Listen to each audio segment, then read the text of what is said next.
যারা কুরবানি দিচ্ছেন তাদের প্রতি রাসূল সাল্লাল্লাহু আলাইহি ওয়াসাল্লামের বিশেষ নিষেধাজ্ঞা। আমরা যারা কুরবানি করি তারা আসলে একটা বিষয় স্কিপ করে যাই, অনেকেই হয়তো না জানার কারণে, আবার অনেকেই জেনেও বিষয়টাতে গুরুত্ব দেই না। কিন্তু এই বিষয়টা এতটাই গুরুত্বপূর্ণ যে কিছু কিছু ওলামায়ে কেরামগণ এটা করাটাকে আবশ্যক বলেছেন এবং এটা না মানাকে হারাম বলেছেন। প্রিয় ভাই বোনেরা, যারা কুরবানি দিচ্ছেন রাসূল সাল্লাল্লাহু আলাইহি ওয়াসাল্লাম তাদের প্রতি যে নিষেধাজ্ঞা দিয়েছেন তা হচ্ছে তারা জিলহজ মাসের চাঁদ দেখা থেকে শুরু করে 1 তারিখ থেকে শুরু করে কুরবানি দেওয়া পর্যন্ত তাদের নখ, তাদের গোঁফ, চুল এবং শরীরের কোনো ত্বক কাটতে পারবে না। কুরবানি সম্পন্ন করার পর তারপরে তারা এই সমস্ত জিনিস কাটতে পারবে ইনশাআল্লাহ। এ সম্পর্কে একটি হাদিস উল্লেখ হয়েছে মুসলিম শরীফে, হাদিস নাম্বার 1977।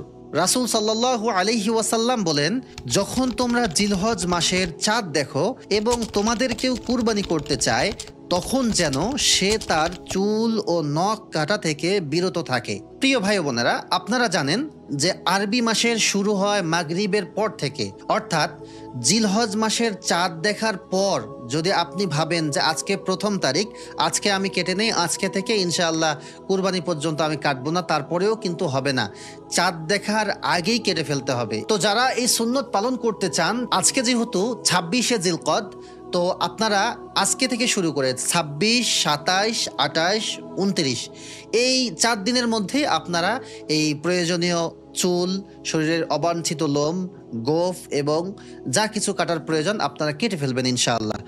তো যদি আপনারা এই কাজটা করে ফেলেন তাহলে ইনশাআল্লাহ আপনি সেফ সাইডে থাকবেন।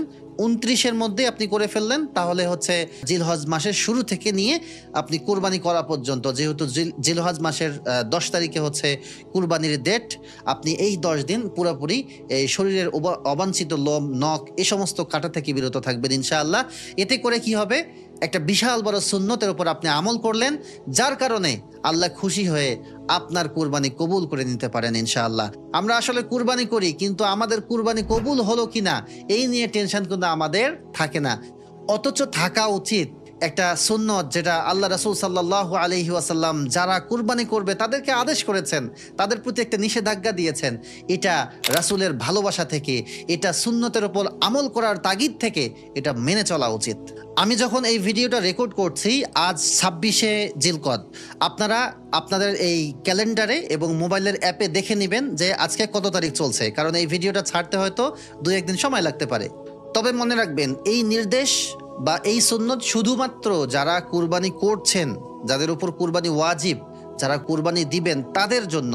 যারা পরিবারের অন্যান্য সদস্য রয়েছে যাদের নামে কুরবানি করবেন না বা যারা কুরবানি দিচ্ছে না, তাদের জন্য কিন্তু এই নিষেধাজ্ঞা নয়। তারা চাইলে নখ, চুল সবকিছুই পরিষ্কার করতে পারবে, কোনো সমস্যা নেই ইনশাআল্লাহ।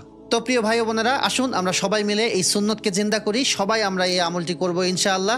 এই ভিডিওটি বেশি বেশি শেয়ার করে সবার কাছে এই মেসেজটি পৌঁছে দিন। আল্লাহ পাক রব্বুল আলামিন আপনার আমাদের সকলের ত্যাগ এবং কুরবানি কবুল করুন, আল্লাহুম্মা আমিন। আসসালামু আলাইকুম।